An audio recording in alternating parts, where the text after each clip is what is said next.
1-800-207-7590.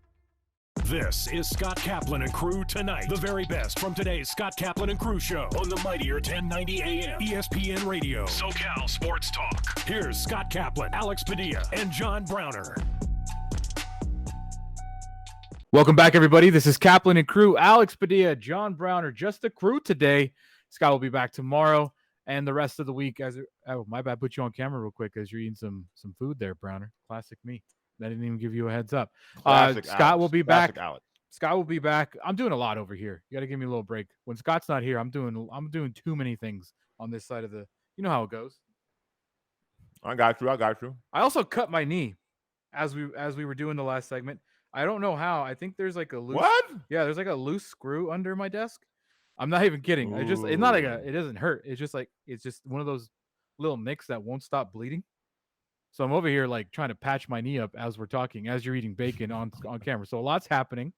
But like I said, Kaplan and Crew with no Scott. He'll be back tomorrow and the rest of the week. And then we will get into everything that happened this week and right now we're going to do that because obviously the big story, if you're here in San Diego and in Southern California in general, is that the Padres, new team, same results, swept by the Dodgers 3 games.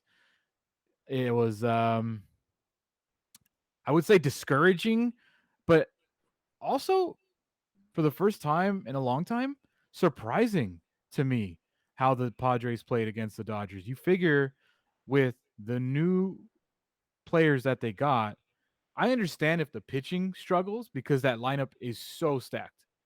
The Dodgers lineup is stacked. So I understand if the pitchers get hit a little bit here and there.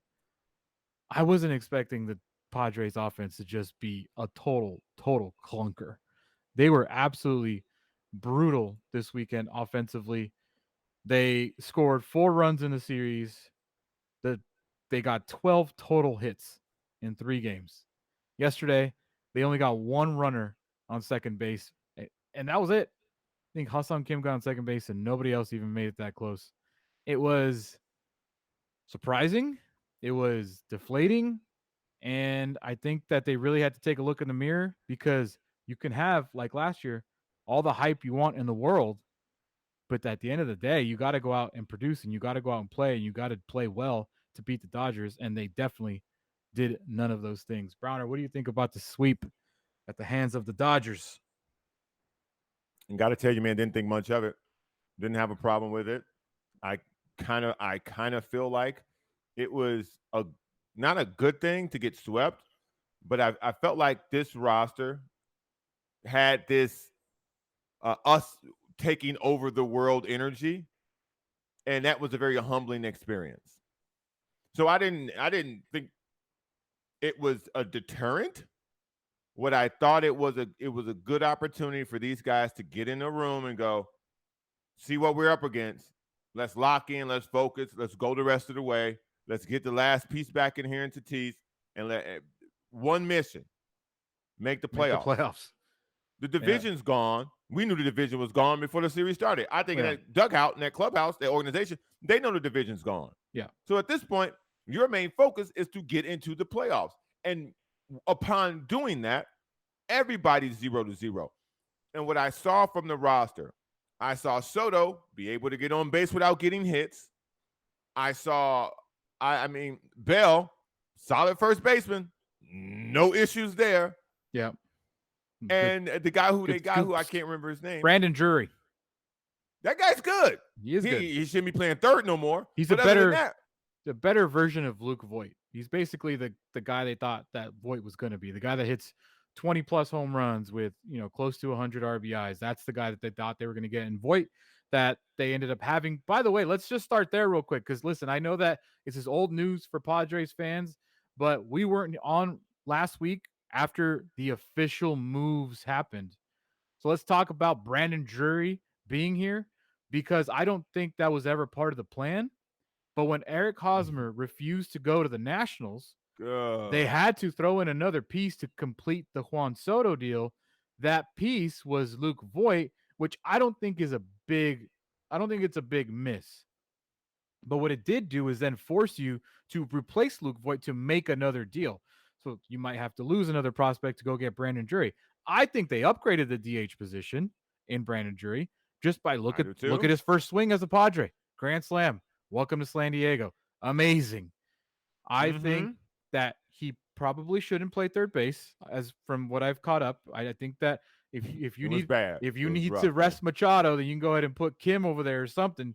But yeah, I think that was crazy. I don't think there was any reports about Eric Hosmer and Luke Voigt fighting, but if I was Luke Voigt, I would have fought Eric Hosmer because you just put me on a playoff contending team to one of the worst teams in baseball because you refused to go to the worst team in baseball where they were likely to buy you out anyways. So it is that was crazy because we did this show and we posted it, and then at the deadline at 3 o'clock, all the details came out, and Yeah. Voight ended up bouncing. He's stuck in Washington now. We'll see him next week because the Padres play the Nationals 6 games next week, and I do think they upgraded though. I do think Brandon Drury is going to be a better version of what Luke Voigt was. If I were Luke Voigt, I would Tommy Pham situation. I would Tommy Pham, Jock Peterson, Eric Hosmer when I saw him. I really would, because they had no plans of getting rid of Voigt. It's just they looked around and went, "Well, who else y'all want? Yeah, We'll take Voigt." yeah. Hey man, blame Eric. Like, come on, dog. Do your boy a solid. Now this man he was on a playoff team, good energy, good vibes. The fan base liked him. He liked being here. Felt like he was kind of getting his footing season A wise. little better. He's And now getting a little better. yeah, he was getting a little better, and then you ran him on up out of here because it felt like every time he swung, something good could happen unless he missed the ball, which he missed the ball a lot. Right. So the Eric Hosmer version of this, I'm so glad he's gone. All this shows you is the type of person that he was. All this shows you his antics on the way out the door, shows you what kind of stinker he was in that clubhouse.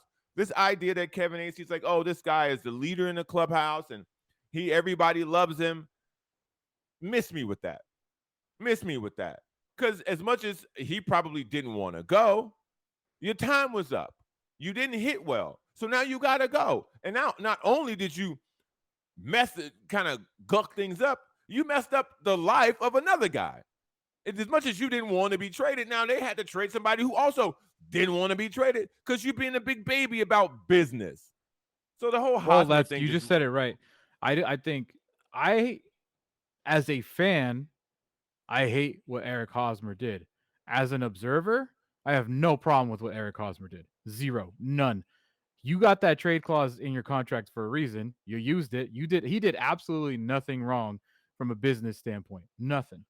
People always say it's a business. It's a business. Hey, it is. It's a business when the business doesn't go your way either as well. It's a business.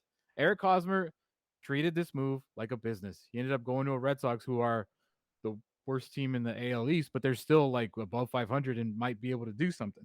So I don't blame Eric Hosmer for what he did on a business standpoint, but as a Padres fan, I absolutely hate that he couldn't just go in there because we could have just kept. But at the end of the day, did he do us a favor? Because now you got Brandon Drury this year instead of Luke Voigt. I mean, we'll see. It appears he has. But we will see, obviously, as that goes on. So that was crazy last week. We missed that last week. But then the first game, Wednesday night, Drury hits a grand slam. Absolutely electric. Juan Soto, like you said last night on the telecast of ESPN when he was mic'd up, said it felt like a World Series on Wednesday night. And they're playing the Rockies. So I'm assuming on Wednesday night, unless this sweep by the Dodgers absolutely completely deflated Padres fans, I would anticipate that tonight and tomorrow and Wednesday will be equally as exciting against the Giants, who always draw well in San Diego. I think it'll just be just as loud, just as exciting, because those tickets were crazy expensive on Wednesday. I think I was catching up on text messages. I think like the cheapest way to get in there on the Game Time app was like $95 to get in. So I think that it'll be a little less expensive tonight, and it'll be just as loud and just as exciting. And Blake Snell's on the mound. He's been their best damn pitcher. I can't believe I'm saying that, but he's been their best pitcher his last 6 starts, he's been their best pitcher. Speaking of things that haven't gone right in a while, I'm not here to say I told you so. I'm really not. But man, It's been bad. it's been bad as being fair. It, it was almost as if once that became finalized, the pitching with an edge went away because it was already teetering to begin with, and now he basically looks like a third starter. Well, Like he, third starter would be an upgrade over what he's looked like recently. but this is what you expect from a third starter, a guy who's going to give up some hits, who's going to give up some runs, and you got to score to support him. This isn't a guy who now is taking a mound like you Darvish did on Sunday, where you go, if we get 3 runs, we have a chance in this game. Because he was as good as the Dodgers offense is, and you're 100% correct when you spoke on it earlier, how stacked they are as a lineup. You Darvish held his own. Believe it or not, some people from the bullpen held their own. Yeah. So, I mean, at the time, though, with the last outing for Musgrove, when he gave up when he had another bat, it always seems to be the 5th inning or the 6th inning where he starts falling apart. I mean, in that Blake Snell territory. I mean, he left with no runs on the board again. Like the Padres have been struggling offensively. But here, Browner, to your point, I made a little graphic for everybody. These 3 guys particularly have not been, well, at least with Clevenger, he's on and off, but Yes. it has not been good. Joe Musgrove in his last 6 starts, he has a record of 0-3, the 5.46 ERA. The Padres are 1-5 in his last 6 starts. Mike Clevenger is 1-4, even though he's had some really good performances. He has a 4.25 ERA. The Padres in his 6 starts are 2-4. And this guy's the one that's worrying me the most. This guy terrible. Is working his way out of this rotation. Sean Manaea is somehow 3-3, but has a 7.14 ERA in his last 6 starts. And the Padres, because they score when he pitches for whatever reason, are 3-3. But Manaea has been brutal. So there is now question marks to go along with the players that have been here. We don't know what Soto's going to be. We don't know what Bell's going to be. We don't know what Drury's going to be.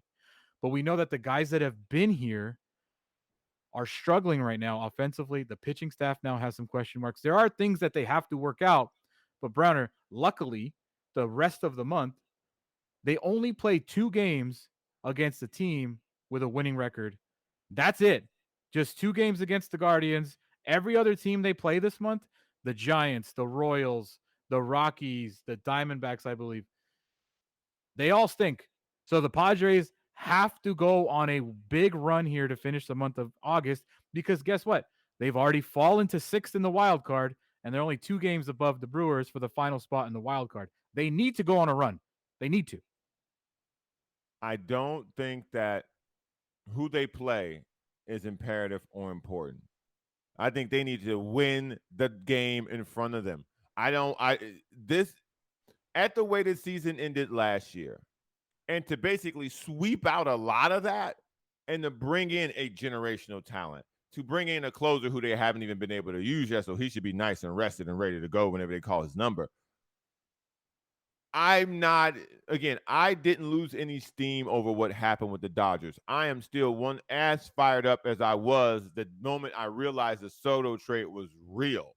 So tonight's game and going forward, I expect for that energy to be there. I expect for the offense to pick up. I expect because the Giants, again, they're not very good, but they do draw well. So the energy is going to be great in that building tonight. I'm fully expecting for us to see more of what we saw from them against the Rockies. By the way, a team that they absolutely struggled against. Yeah.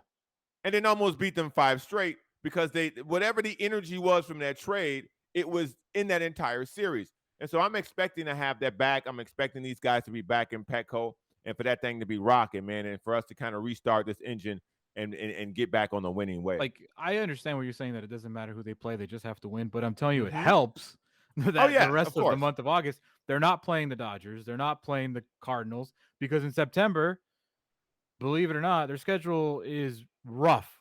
They play the Dodgers 9 times. They play the Cardinals in there. They play the White Sox in there. They play the Mariners. Like in September, they're really going to go through a gauntlet. So I'm telling you, in August, they have to bank these wins because you're going to need, I think, 90 wins to get into the playoffs. Maybe? So, that's 30 more. You need 30 more. Out of There's the 50 51 games. 51 it's games. 51 games. Go 30-21. That's the magic number. We should create a graphic on this show. Today is August the 8th. The countdown to 30.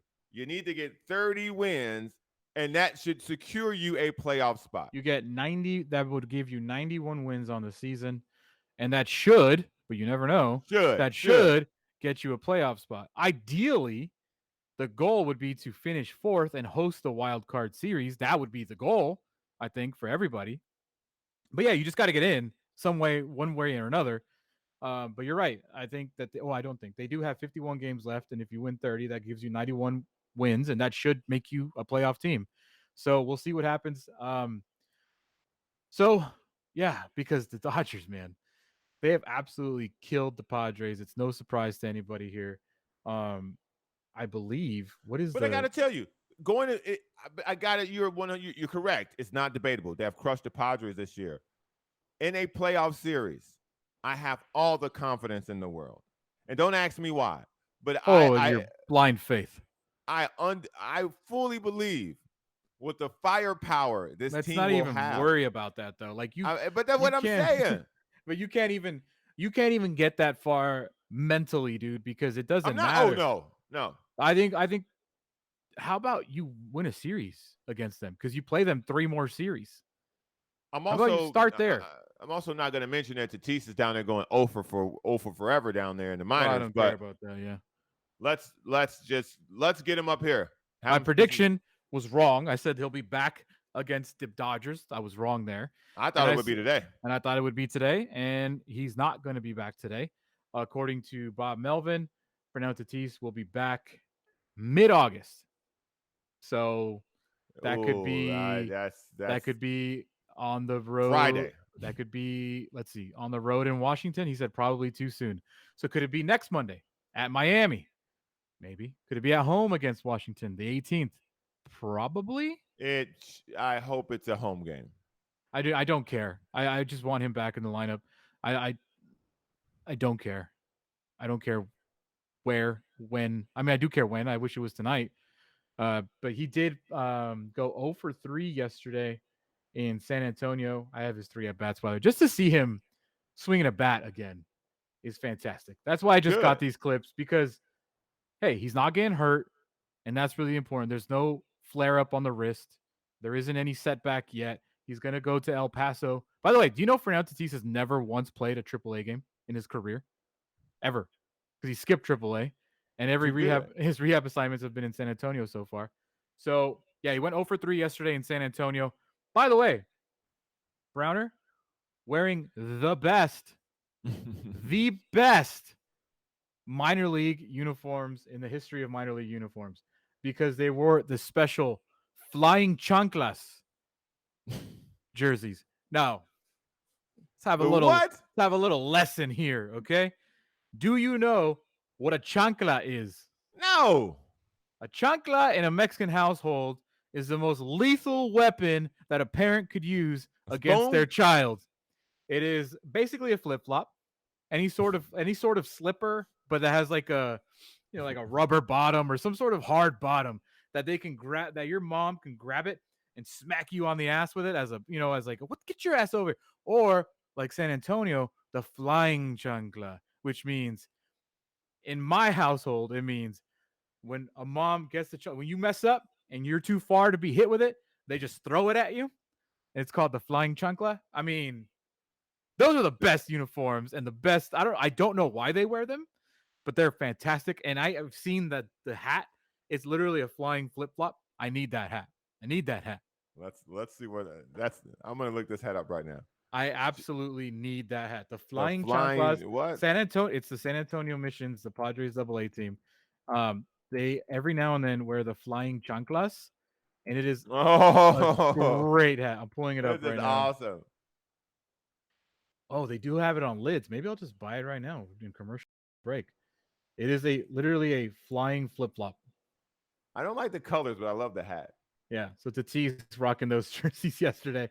But yeah, we'll see. Tonight, we'll get into a little more of Padres, what's going on with them. But tonight, Blake Snell, who is 4-5 on the season, but he's been really good the last about 5-6 starts. They take on the Giants at 6:40 at Petco Park. Mhm. Padres 6-4 against the Giants this season. Alex Wood 1-2. He takes the bump for the Giants. He's 1-2 in his last 3 starts. So we'll see. Hopefully it's electric. Hopefully Soto can get an RBI. He's got some few hits. Hopefully he gets his first homer tonight. It'll be nice to see. Listen, Soto came in batting 258. A lot of people said that his low batting average was just simply he had a gang of walks, had a low batting average, but a lot of people said because there was no one else in the lineup, so no one had to pitch to him. Now that's why he's getting a gang of walks, and he's still getting a gang of walks. Right. So he comes here, shocker, he gets a gang of walks. So again, there's no steam out of this boat for what's happening with this team. And let's see if our next guest can knock that steam out of you, because Blake Harris is going to join us. He covers the Dodgers for his own personal Substack. He is, I don't know how he's received. I'm sure he'll tell us by Padres Twitter and online social media. I'm sure he's not the most beloved person that is on Padres Twitter, but I'm sure he had a really good time this weekend as opposed to Padres fans. We will talk to Blake Harris, who covers the Dodgers, next. This is Kaplan and Crew with just the crew. Scott back tomorrow after he gets back down from the mountain in Mammoth. We'll talk to Blake Harris next. We'll be right back with more of Scott Kaplan and Crew tonight. The very best from today's Scott Kaplan and Crew show on the mightier 1090 AM ESPN Radio. SoCal Sports Talk. You're watching Kaplan and Crew tonight, powered by the mightier 1090 AM ESPN Radio and Your View, featuring the best sports talk in SoCal.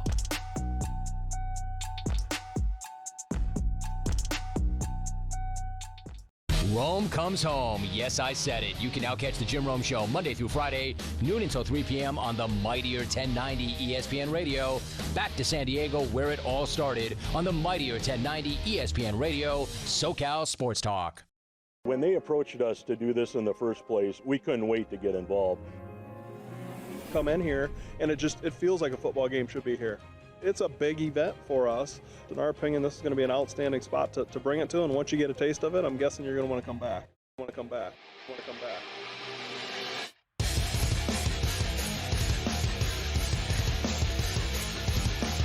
Watch the IFL National Championship, Saturday, August 13th on Your View.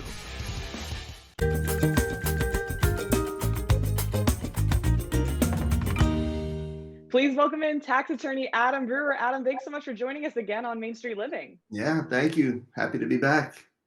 So, of course, we have more tax questions for you. First of all, what are the types of business entities that business owners can use? Yeah, I had a feeling you'd ask this question. So this time of year, this is when, business owners probably just got handed a pretty big tax bill.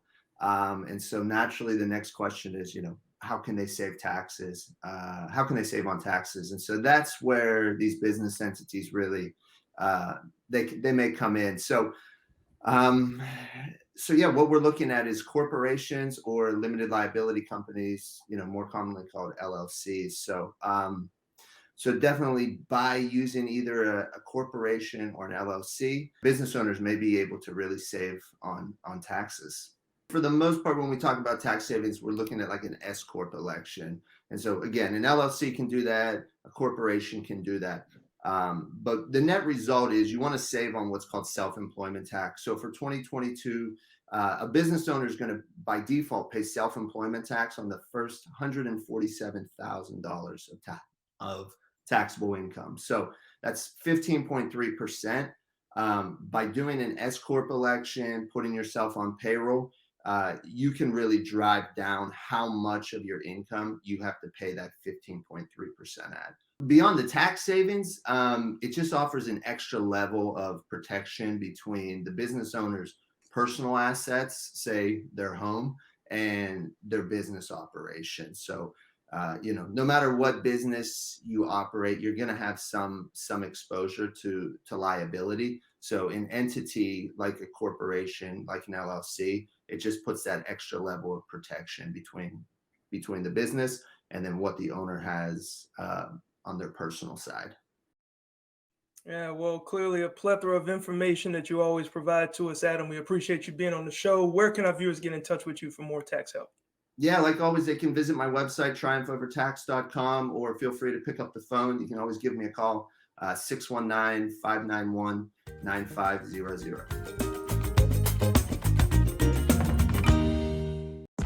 Welcome back. This is Scott Kaplan and Crew Tonight. The very best from today's Scott Kaplan and Crew show on the mightier 1090 AM ESPN Radio. SoCal Sports Talk. Here's Scott Kaplan, John Browner, and Alex Padilla. All right, everybody, welcome back to Kaplan and Crew. Alex Padilla, John Browner with you guys, as Scott will get down from the mountain tomorrow, and he'll be back on the show, and I'm sure we'll probably have a very similar sounding show tomorrow to talk about. We were on vacation for like 5 days, so we missed a bunch. We did the trade deadline, and they're like, all right, everybody, peace.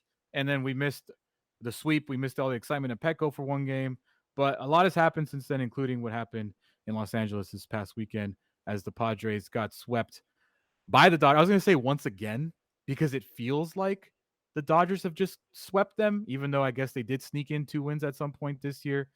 We are joined now by Blake Harris to basically rub it in, I guess, some more from the Dodgers perspective. Blake Harris at Blake Harris TBLA on Twitter, BlakeHarris.substack.com. He covers the Dodgers. Blake, I will ask you how you're doing, but I know how you're doing. But how you doing? Yeah, I'm doing fantastic. Just like you, I thought this was like the third or fourth straight sweep. But then I remembered the last time they played, good old Kimbrel actually blew it in the ninth, and that's how the Padres got their victory. Which at this point, like you said, it's been so rare; they've kind of just been washed from my memory. But yeah, there has been a win sprinkled in there over the last few months. But I do think they're going to get a couple once September rolls around. But then again, I wouldn't be shocked I hope if we so. see a lot more. I mean, so you know what it is, and it didn't just pop in my head, but you know what it is? It's the carryover from last year. You know, like the Padres had that big sweep. I think it was in May of the Dodgers, and it felt different. You know, it felt like, you know, the Padres are really going to contend with the Dodgers.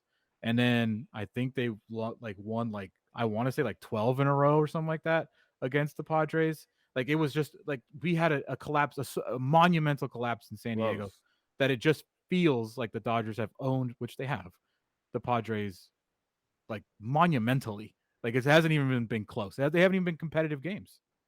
That's the weird thing, because if you like remember last year, I know what you're talking about, that sweep when it was like the biggest deal. I remember there was, like the San Diego Library was making a video talking about sweeping the Dodgers. But I think after that sweep, the Padres, I think, were winning the season series something like 6-3, 7-2. Like they had dominated the first half.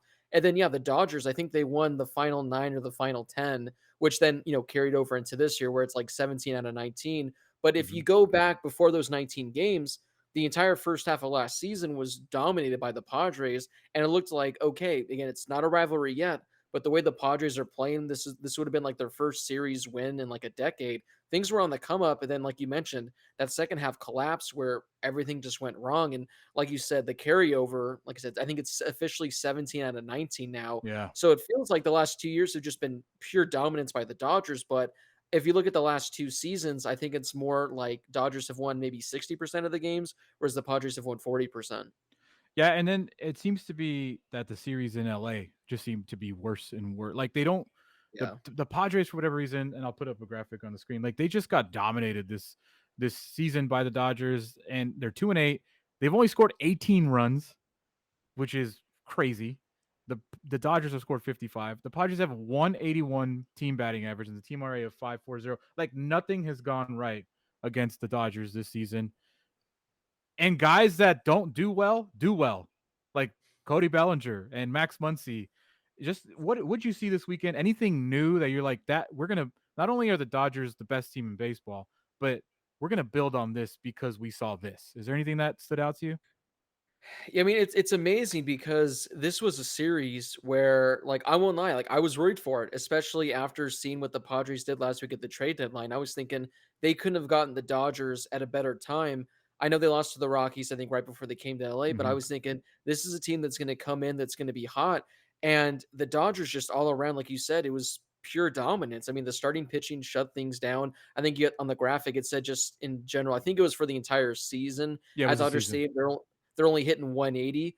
I think I saw some tweet where they only hit like 140 or 150 this past weekend.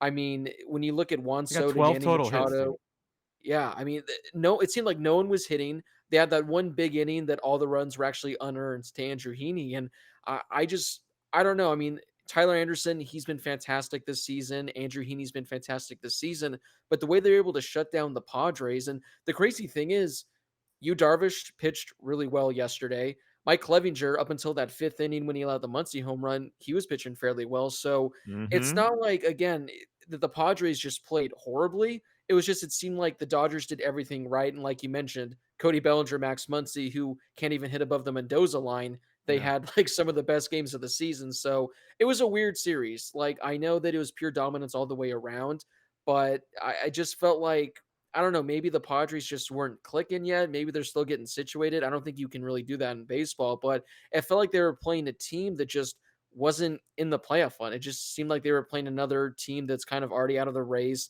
They didn't seem to have that swag. I don't know if it's because Tatis is out, but they just didn't seem to have that cocky swag that I think really benefits the Padres, what really they rely on. I'm sure it's a lot different at Petco than it is on the road, but it just seemed like they were kind of a deflated team, which is insane considering, like I said, last week was one of the bigger weeks probably in the history of the franchise with the moves they made. And now that they're right in the heart of the playoff race, it just felt weird. It didn't feel like that normal Dodgers Padres matchup that we've been getting the last few years while the Padres have been on the come up. I didn't think much of the series from this standpoint. Sean and I was horrible. Yeah. That first inning, you get two guys on, you don't get them across. It happens. It's baseball. It's a big series, big energy. Sean and I literally just said, all right, let's take all the air out of this. Boom. And I think that kind of put them back on their heels, and it really seemed to not recover for that game. I thought, like you said, Clevinger did well up until the point where the floodgates kind of opened on him. And I thought Yu Darvish pitched well. He just didn't get any support. And so the signs that from a team that lost all three games, the signs that you look for as signs of positive, they were there. We had decent pitching performance from two of our three starters. Our new toy addition, Soto, walked a lot, which is, he got on base. Right, he got on. He did what he does. He walks. Nobody picked him up. And so I didn't feel like, and the Dodgers made some great plays in the outfield to take away some runs, and some hits. So I really felt like walking away from that, if you looked at the box score, if you looked at the score, you went, damn, they got crushed. If you watch the games, with the exception of the first one, of course, you would see that they were there. The Dodgers just, when the floodgates opened, they opened. And kudos to them. I take my hat off to them. But I'm not looking at that going, we got them 9 times in September. We in trouble. I'm looking like we got them 9 times in September. That's a good tune-up to see them in the playoffs. Yeah. And even, going back to that first game, Manaea didn't have his best stuff, but I was thinking about this. If Manny Machado is playing third and it's not Drury, Thank you. How many runs score in the first inning? I mean, Machado, probably one, maybe even two, but there were a few plays that Drury cost him. And if it's a 2-0 game after 5, it's an entirely different ballpark where I think it was 8-0 after the third inning. Like, you're not going to come back. But I definitely think, again, I think the final tally for the weekend was like Dodgers outscored them 21-4. But it again, like you said, it just didn't really feel like that because all the damage came and especially those first few innings on Friday. But again, if Drury's not out there, if it's Machado, he makes those plays. It's an interesting game. If Clevinger doesn't just hang one right down the heart of the plate, he probably gets out of the inning. And at that point, the Padres had the lead. So like you said, for being a really lopsided series in the box score, for someone, that watched, it could have gone an entirely different way. Even yesterday, Juan Soto was a couple feet shy of hitting a home run, I think in the first inning. If he gets the home run, they're on the board and they have the momentum. So it was a weird series because, like I said, Dodgers dominated, but it didn't necessarily feel like they did. And from a Padres perspective, the concerning part for me was you look at what happened with Manaea.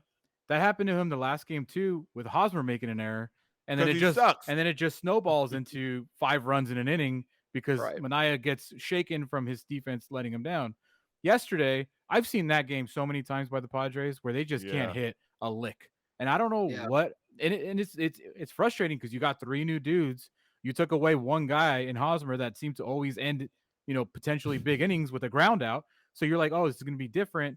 And it really was a lot of the same. So from a Padres perspective, a lot of carryover from what we've seen so far this season. From a Dodgers perspective, though, when the Padres come in, there's a lot of carryover from what we've seen this season. Right, which is like home run, like timely home runs, from guys that have always been notorious Padre killers, like Chris Taylor, who didn't hit a home run but made a crazy play in Great the defensive outfield. plays. Cody Bellinger loves killing the Padres. Like that's his thing, to kill the Padres. And Muncy just always seems to find a way to hit a home run against them. But from a Dodgers perspective, Blake, when you saw what the Padres did it this series feel bigger because it was so hyped up from a Dodgers perspective? Or did you guys look at it as like, we're the best team in baseball? We didn't need to get Soto because we are the best team in baseball. Like, did it just feel different to you though? I will say, when I was talking to my girlfriend about this last week, I turned to her and I said, "Thank God they don't have to go to San Diego this weekend. Thank goodness it's going to be in Los Angeles," because I thought if they had to go down to San Diego this weekend, I was like, I don't see them making out of it alive, winning that series, because I thought that place would be rocking. So I did think there was a little more hype surrounding this weekend, just because the fact they made all these additions, the fact that Juan Soto, I'm pretty certain that the Dodgers were like the second place finisher. So they were in the Juan Soto sweepstakes. I mean, Dodger fans were calling for him, a few weeks ago, and the fact that he comes now as like the bad guy, I thought it was a highly anticipated series. And again, I'm upset it didn't live up to the billing, because again, it was kind of lopsided. But yeah, I mean, this was a series where, because I don't think the Dodgers have played the Padres. They played them a couple weeks ago, but they've only played them, I think, half the amount of times they're going to play them all season. So Mm-hmm. we haven't really gotten a lot of these matchups yet. And again, these are two of arguably the best teams in the entire National League. Obviously, Mhm. Tatis is still missing, so the Padres aren't their full strength. But these are the games you want to see, especially for the Dodgers, who have the division wrapped up. You want to see them play the best teams, in the National League. You want to see how they face. So yeah, I was looking forward to it. I know a lot of Dodger fans won't admit it because they just never do it, but I was Yeah. looking forward to it. I love Yeah. when the Padres come to town, because they bring out the best in the Dodgers, and I know the Dodgers bring out the best in the The Padres. worst, the worst. And you said, Also true, the you worst. said, you told your girlfriend, thank God that they didn't play in San Diego. I told mine, thank God the Dodgers didn't get Soto, because imagine they do get Soto, they're already deflated that they didn't get Soto. The Yeah. Padres then get Gallo probably, and if it wasn't for Gallo striking out to end up a couple innings, who knows what would have happened yesterday, because Gallo's not very good. But I think that that's the biggest, like, that's my hope, is that the collapse last year for the Padres. I don't know how much you paid attention to it, Blake, or how much, but it just seemed like this team didn't have anything to bounce off of. If Machado struggled and Tatis struggled, that was it. Like, they were bad, and they had no pitching. This year, they have 5 starters. However good they are, that's questionable. But it just feels a little different now that you get Soto and Bell and Drury. The crazy thing is, a lot of people talk about the Juan Soto move, but when the Juan Soto trade happened, I wasn't upset that the Padres got Juan Soto, because the last few weeks I assumed Preller would actually have the balls to make the splash and get it done, and he did. It's when I found out they added Josh Bell to the trade, I'm thinking, oh man, that's an immediate upgrade over Eric Hosmer. And Mm-hmm. then, with like an hour left before the trade deadline, they added Drury as well. I was thinking, these are two moves that are going to go so under the radar because of Juan Soto, but I Mhm. wouldn't be shocked if these are what ends up killing the Dodgers. And when that lineup is healthy 1 through 9, maybe with the exception of if you have Grisham hitting ninth or something like that, it's a really, balanced lineup that, like you said, for some reason they just all forgot how to hit. But I feel like when everything is clicking all at once, 1 through 9, I think they have the second best lineup in the National League 1 through 9. I'll take them over the Atlanta Braves. I'll easily take them over the Mets. And I'll take them over the Cardinals and the Brewers. So if they get everything clicking, if they get everyone healthy, that is going to be a tough lineup to maneuver, because the way you're going to balance things out, you're going to have Brandon Drury, who has like an OPS plus of 130 as your number 7, your number 8 hitter. Obviously, again, Yeah. they're going to have to hit, but the moves they made, and again, when this lineup is going, I think it's one of the better ones out there.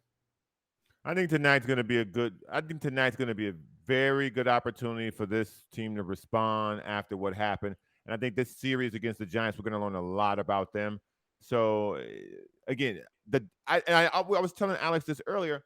I think sometimes when you make such a groundbreaking trade like the way that they did, and they get all these pieces in, they make all these deadline moves, the first series, everybody's elated. Everything feels amazing because they had struggled with the Rockies. They had 5 games against the Rockies. They dominated them in 4, lost the 5th one just because baseball. They roll into LA, and I think sometimes you lose that energy. You lose that newness of, okay, everybody, let's take a breath. And that breath was like, well, wait a minute, we're playing the Dodgers. We can't. Oh, wait, we're down 8-2. We're down 8-0. And so I think that's kind of played a part of what happened. But I'm looking forward to tonight, and I'm definitely looking forward to see where this goes. Because again, the division is gone, but September is going to be a good time to test us with our 9 games against the Dodgers. Yeah, and I think that having this series at Dodger Stadium couldn't have come at the worst time for San Diego. If they needed a home weekend series, it would have been this past weekend to continue the momentum from the trade deadline. So the Dodgers are 75-33. They haven't had Walker Buehler. Clayton Kershaw's on the IL. But what's the latest with those two? They showed Buehler yesterday. They said he's trying to come back in September. Yeah, so Kershaw, hopefully it's just a short stint. I think it's just his back that's been acting up the last Old man back. few years. Yeah, his old man back. Bueller's like the one pitcher out of like the 10 that have been on the injured list that they're being like the most quiet about. They've been saying, all along, oh yeah, September is when he should return, but he hasn't, resumed any throwing activities, and that's going to be at least a 2 to 3 week buildup plus rehab games. So hopefully he's back by end of September, but again, they're being really quiet on him. So hopefully he's back. Dustin May looks like he might make one more rehab start, then he'll be back. Yeah, everyone has, because we haven't seen him in a year and a half. He should be back in a couple weeks. But yeah, Buehler, not exactly certain, but keep an eye on him if he does come back. This is just my theory. I think he's going to be the Dodgers closer in October. Buehler, because really? he said something a couple weeks ago where they asked him. They said, do you think you're going to be built your arm up enough for October? And he says, I'm not so certain at this. Again, I'm just paraphrasing. I forget what exactly the quote was, but he said something along the lines of, I don't know, but I'm ready to do anything if needed. And essentially they said, does that mean come in out of the bullpen? He says, I have no problem doing that. So if he's not built up, which I don't think he will be, I think the Dodgers, instead of wanting a Buehler that can go 3 to 4 innings as a starter, I think they would much rather have him as a reliever because the Dodgers have a lot of options. Then again, I could be entirely wrong and he goes 7 deep in every start, but I just have this weird feeling that they don't trust Kimbrel. And if Buehler at least is able to trust Kimbrel, I do not. Yeah, I do not. Yeah, I'm sure you guys didn't either back in the day. Yeah, it was a little bit back then. It was a little more confidence, but yeah, I mean that was a long time ago. From what there is. What about Blake Trinan? I think he's expected to go on a rehab start next week, so he'll probably spend about 1 or 2 weeks there. So hopefully middle end of August he'll be back. But it's amazing the names the Dodgers have coming back between Blake Trinan, Tommy Kahnle, Victor Gonzalez, Danny Duffy, Jimmy Nelson might come back. So there are a number of names that are going to be available in the Dodgers bullpen. Again, assuming everyone's able to come back. I know injuries are weird, so we'll see how things shape out with the Dodgers bullpen. But it's going to look entirely different in October than it does now. Blake Harris, who covers the Dodgers at Blake Harris TBLA on Twitter, is joining us. We got just a couple more minutes here, Blake. So you look at the Dodgers and there's 70, because I think as a Padres fan, I think reality set in a little bit. I think we're on 2 different trajectories, and I'm just being honest. And people may disagree with me because I think that expectations rose once they did pull off the Soto Bell Drury moves. But I would say that we're on 2 different expectations list. Like we're heading towards 2 different things. Like a successful season for the Padres, I believe, is just make the playoffs. That is a successful season. Besides 2020, it's been a very long time since they made the playoffs. Right. For the Dodgers, it's got to be World Series or bust. It has to be. I mean, the 1 through 9 lineup is ridiculous. You have career years from Gonsolin and Anderson, and I think that you have all these reinforcements that we just talked about. It's got to be World Series or bust for you guys, right? That's what it feels like, especially, considering that, the only World Series they've won during this entire stretch, a lot of people like to throw around the fact that it, wasn't earned, Mickey Mouse, all that kind of fun stuff. Mm-hmm. So in regards to just having, the best team where you feel like you should win it all, I think they also just want to win the World Series just to get all, the 2020 people just to finally give up on it, just to stop talking about it. But like you said, I think the record's like 75-33, which is just insane, this run they're on. So yeah, World Series or bust, I think is the mentality. At least getting to the World Series, I think as well. Like winning, it's great, but I think at least getting to the World Series after a couple of disappointing October exits in recent years. Yeah, I think we might be, just from where I sit today, I think we might be headed to a little Dodgers-Mets NLCS. That sounds like the most likely deal. Blake, we will talk to you a lot in September because Like we said, 9 games remaining between Padres and Dodgers. The next 3 again in LA, and then the final 2 series in Petco.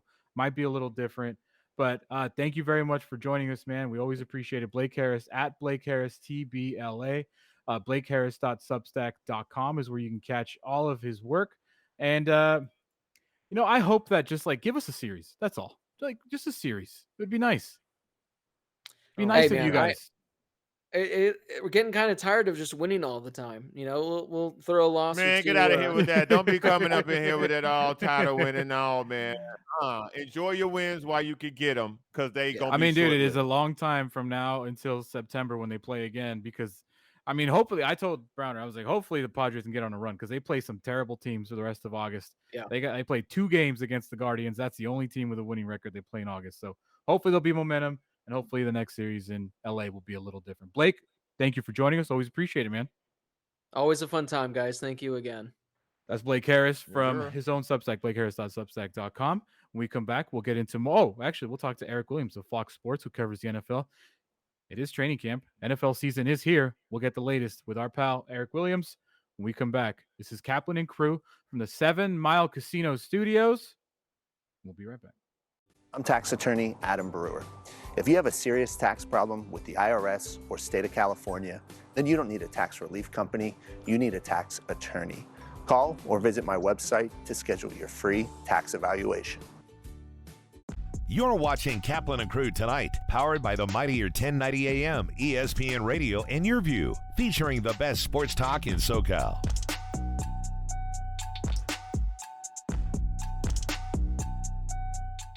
The Rich Eisen Show airs Monday through Friday from 9 a.m. to 12 noon. An engaging blend of insightful football expertise with an offbeat mix of humor and pop culture, while continuing to attract the most recognizable names in sports and entertainment. Only on the mightier 1090 ESPN Radio, SoCal Sports Talk.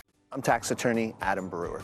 If you have a serious tax problem with the IRS or state of California, then you don't need a tax relief company. You need a tax attorney. Call or visit my website to schedule your free tax evaluation.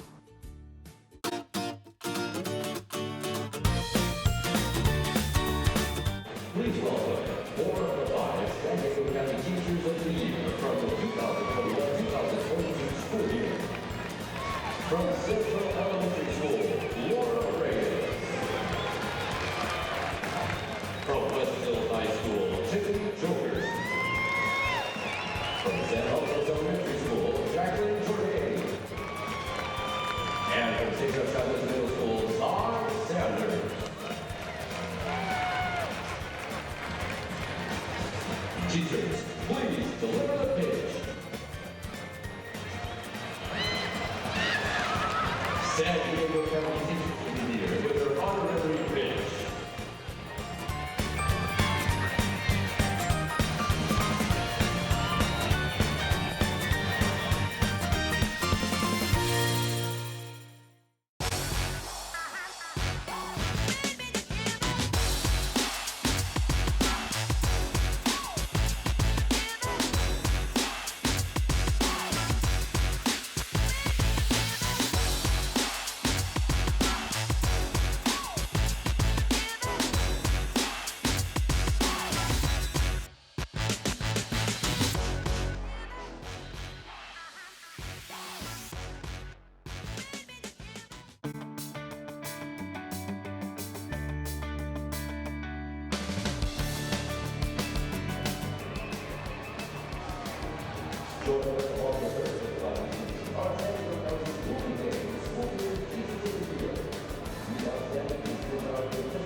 I'm tax attorney Adam Brewer. If you have a serious tax problem with the IRS or state of California, then you don't need a tax relief company. You need a tax attorney. Call or visit my website to schedule your free tax evaluation. Listen to the Mike Greenberg Show, 7 to 9 a.m. Pacific, Monday through Friday. Greeny brings his unmatched depth of sports knowledge, fun, and entertainment back to ESPN on a daily basis. The Mightier 1090 ESPN Radio, SoCal Sports Talk, and the Mightier1090.com. Here's Kaplan and Crew tonight's 60-second timeout with Haley Stasiak. It's time for some San Diego Loyal Soccer Club updates. The Loyal got the shutout win against Western Conference leading San Antonio FC on Saturday, 3-0. Evan Conway, Grant Stoneman, and Kyle Vassell all scored for the Loyal in the win. Conway scored his 6th goal of the season. He scored in each of his last 3 matches, his longest scoring streak in the USL Championship. Stoneman notched his 3rd goal of the season, while Vassell found the net for his team-leading 11th goal of the season. San Diego is now within 4 points of San Antonio for first place in the Western Conference. The win was the Loyal's 7th victory in 8 matches. Next up, the Loyal will look for a club record 5th straight win against Monterey Bay FC on Wednesday. That's your 60-second timeout. Now back to more Kaplan and Crew tonight. Kaplan and Crew tonight's 60-second timeout is presented by YourView.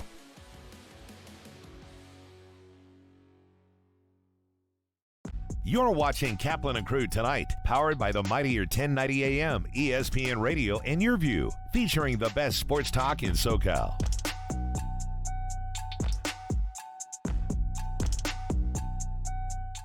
What's going on to all the great friends that watch the show on television here on Cox YourView? What you're about to see will never be heard on radio, won't be seen on YouTube, no audio podcast. This is just for you here on Cox YourView. Hey to all the great friends out there that watch on Cox YourView. You might be in San Diego, Orange County, LA, Santa Barbara. We're happy to have everybody here. What we love to do in this time is it's a Cox exclusive. This is stuff you're only going to see here on Cox. Not going to hear this on radio on 1090, not going to see it on our YouTube channel, not going to hear it on any of the audio podcast platforms. This is just for you guys that watch on Cox YourView. A really big show coming to the Scottish Rites Event Center in Mission Valley in San Diego. If you love trading sports memorabilia or buying or selling, this is going to be the place for you. It's coming up on August 6th and 7th. And here's the guy running the entire operation. Here's Joe Oliveri, known to his friends as Joe O from SD Collectibles, who's running this show. Hey, Joe, how you doing, man? I'm doing great. Thanks for having me on, Scott. Always a pleasure. Yeah, my pleasure, man. Let's talk about this. Tell us about why people need to know about your show, SD Collectibles, on August 6th and 7th. Well, we have a great show coming up August 6th and 7th at the Scottish Rite Event Center, like you had mentioned, right there in Mission Valley. We have over 130 tables that'll be at this show. We also have Paul Lowe signing autographs on Saturday. We have Steve Garvey and Raleigh Fingers, which will be there on Sunday doing in-person autographs. We just have a really great collection of some of the biggest and best of the community, the card collecting community, coming out there August 6th and 7th, showing their cards, showing their collectibles. There'll be a lot of memorabilia out there. And really what we look at it as is something for every collector. Yeah, when you say every collector, is it, from what I understand and looking at the website, sdcollectibles.com, it's not just purely sports cards. Is that right?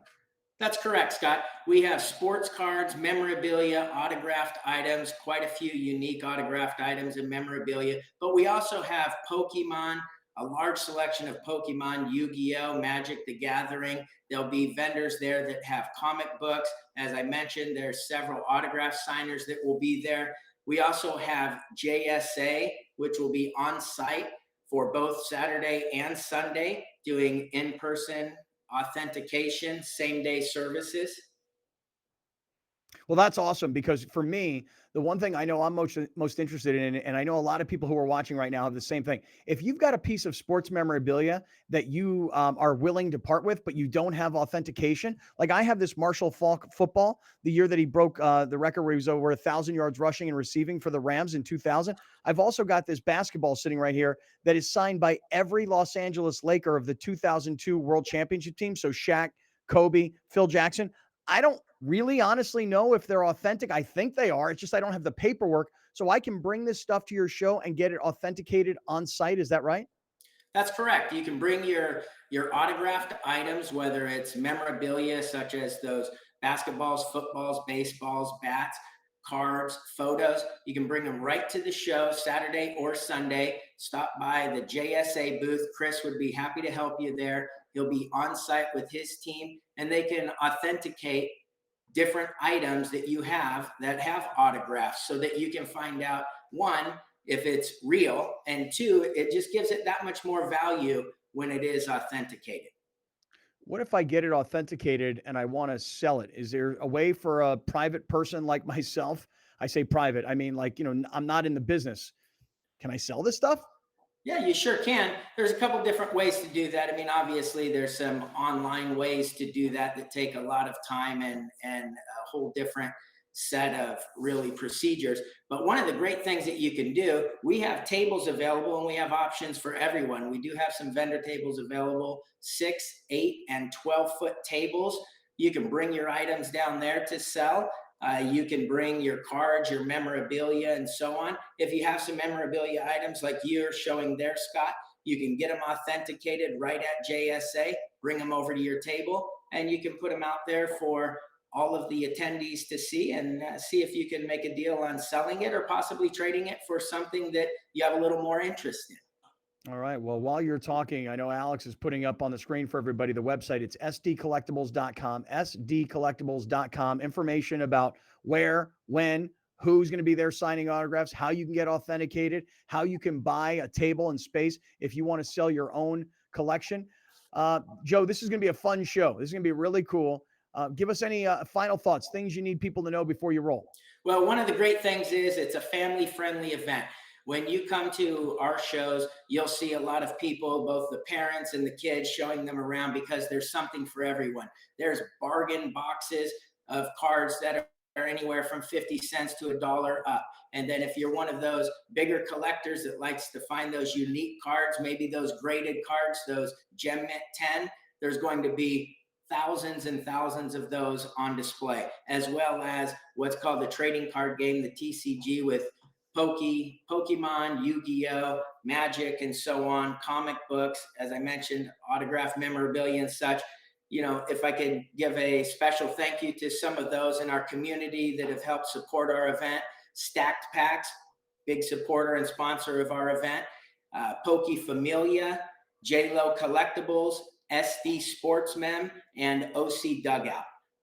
Those folks really helped support our event, and they'll be at the show. So if you have an opportunity to come out and attend, come by and say hello to those folks that have vendor tables set up. Joe, it sounds like it's going to be a great event on August 6th and 7th. The website is SD Collectibles, and we'll see you down there. Thanks, Joe. Thank you. The NFL lives here. If it's about the NFL, you found the right station. Join 1090 every Sunday during the NFL season for the exclusive SoCal home of not one, but 2 NFL games every Sunday during the season on the mightier 1090 ESPN Radio. I'm tax attorney Adam Brewer. If you have a serious tax problem with the IRS or state of California, then you don't need a tax relief company, you need a tax attorney. Call or visit my website to schedule your free tax evaluation.